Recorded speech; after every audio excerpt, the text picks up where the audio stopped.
கிடைச்சிருக்கு, திருப்தியா இருக்கேன் அப்படின்னு ஒருத்தன் சொன்னான்னாலே ஓ இவன் பெருமான் இடத்துல ஏதோ நெருக்கமாத்தான் இருக்கார், அதனாலதான் இவர் உள்ளத்துல திருப்தியா இருக்காருன்னு அர்த்தம். அப்ப ராஜா சொல்லிட்டான், என்னத்துக்கு இந்த பெருமாள் என்ன பரீட்சை பண்ணி பாக்குறார்? நான் ஒரு வரமும் இவனிடத்தில் கேட்பதாக இல்லை, எனக்கு தான் எல்லாம் கிடைச்சுடுத்தே. பகவான் என்ன கிடைத்ததுன்னு கேட்டார். உன் திருவடிகளாகிற பொற்சாமரைகள் கிடைத்த பிற்பாடு, இதோ என்ன கட்டாட்சிக்கணும்னு நீயே வந்த பிற்பாடு, இதற்கு பிற்பாடு யாரிடத்தில் நான் என்ன போய் கேட்க போகிறேன் என்னுதான் ராஜா தெரிவிக்கிறான். ஸ்பிருஷந்தம் பாதயோகோ பிரேம்னா விரீடிதம் ஸ்வேன கர்மணா ச ஆதிராஜோர் அதிதாஞ்சலிர் ஹரிம் விலோகிதம் நாசகத் அஸ்ருலோச்சனா. அவன் ஒன்னே ஒண்ணு மட்டும் பிரார்த்திக்கிறான், என் கண்லேருந்து ஜலஞ்சலமா கொட்டுறது, நீயானா ரொம்ப ஆச்சரியமா முன்னாடி நின்றுட்டு இருக்கே, உன்னை சேவிக்க ஒட்டாம என் கண்களிலே நீர் தழும்புகிறது. ஒன்னே ஒண்ணு கேட்கட்டுமா, இந்த 5 நிமிஷம் நீ எவ்வளவு நேரம் நிப்பியோ உன்னை நன்னா சேவிக்கிற அளவு என் கண்ணு குளமாகாது பாத்துக்கும். இதை ஒன்னவனா உன்னிடத்துல பிரார்த்திக்கிறேன், இதை தவிர எந்த வரத்தையும் நான் கேட்பதாக இல்லை. நம்மாழ்வார் சாதித்தார், கங்குலும் பகலும் கண்டுயிலறியாள் கண்ணநீர் கைகளால் இறைக்கும் சங்கு சக்கரங்களென்னு கைகூப்பும் தாமரை கண்ணன்னே தளரும் எங்கனே தரிக்கேன் உன்னவிட்டென்னும் இருநிலங் கைதொடாவிருக்கும் செங்கையல்பாய் நீர் திருவரங்கத்தாய். ஏதும் இந்த பெண்ணுக்கு தெரியல. நம்மாழ்வாருக்கு பெண் தன்மை, நாயிகா பாவம். அவர் பாடுறார் திருவரங்க தெம்பெருமானை பத்தி, கங்குலும் பகலும் கண்டுயிலறியாள். இந்த பராங்குஷ நாயகிக்கு பகலும் இரவும் தூக்கமில்லை, கண்ணநீர் கைகளால் இறைக்கும். ஒண்ணுமே தெரியலையே தவிர கண்கள்ல இருந்து ஜலஞ்சலமா கொட்டச்சே பெருமாள் சேவை மறைக்கிறதுங்கிறதுக்காக அதை மட்டும் ஒதுக்கி ஒதுக்கி விட்டு கொள்ளுகிறாராம். அப்படி யாரும் என்ன பெருமானிடத்துல பிரார்த்திக்கிறான், திருடமா இருந்து உன்னை சேவிக்கிறதுக்கு கொடு, வேற ஏதுன்னு நான் பிரார்த்திக்க போறது இல்லை, பக்தியை கொடு, ஞானத்தை கொடுப்பாய் என்று கேட்டார். விலோகித்தும் ந அசகத் அஸ்ருலோச்சனஹ. ஏதுக்கு வரம்? வரான் விபோ துவத் வரதேஸ்வராது புதா கதம் விரணீதே குண விக்ரியாத்மனாம். ஒருத்தன் புத்தி இருக்கணுமா பகவன் உன்னிடத்தில் வரம் கேட்க மாட்டான், புத்தி இல்லாதவன் கேட்பான். படியன் போய் பெருமாள்கிட்ட 1 லட்சம் ரூபா கொடுன்னு சொன்னேன்னா 1 லட்சத்துக்கு எத்தனை பூஜ்யம் இருக்குன்னு எனக்கு இப்பதான் தெரிஞ்சுது. அதுவும் கிடுகிடுன்னு இப்போ ஒரு 1000 கோடி அப்படி நீங்க எழுதுங்கன்னா இப்ப சட்டுன்னு என்கிட்ட அதுக்கு எத்தனை பூஜ்யம் கேட்டா எனக்கு சொல்ல தெரியாது. 1000 கோடி எழுதிட்டு எண்ணுன்னா நம்ம புத்தி எவ்வளவு தெரியும் தெரியுமா?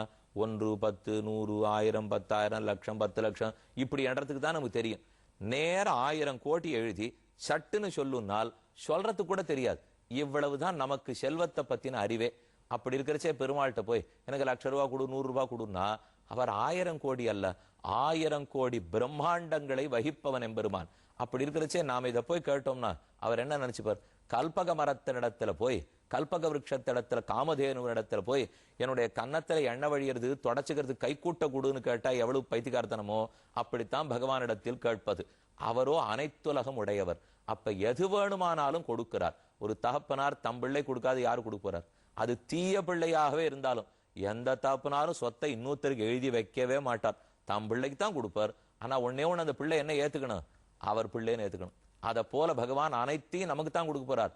உன் பிள்ளைனான்னு ஏத்துண்டோம்னா போறோம், அவனுக்கு அடிமை, அவனுக்கு தொண்டி புருவுகிற அறிவு இருந்தாலே போதுமே. அப்ப ராஜா சொல்றார், ச உத்தம ஸ்லோக மகன் முகச்சுதா பவத் பாதாம்போஜ சுதாகணா நிலக.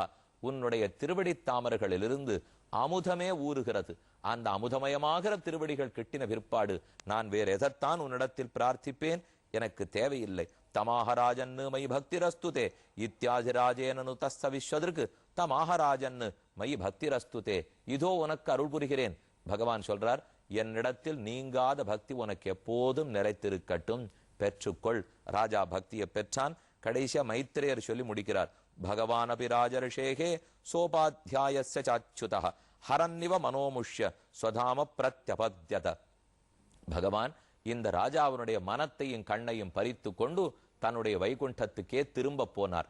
பெருமாள் எப்பவும் புறப்பட்டு போறச்சே நமக்கு ஒரு தரிசனம் கொடுத்துட்டு கிளம்பி போறான்னு வச்சுங்க, மனத்தையும் கண்ணையும் பறிச்சுன்னு போடுவாராம். ராமாயணம் சொல்றது, ரூப ஔதாரிய குணைகி பும்சாம் திருஷ்டி சித்தாபஹாரிணம். நம் மனத்தையும் கண்ணையும் பகவான் பறிக்கிறான்.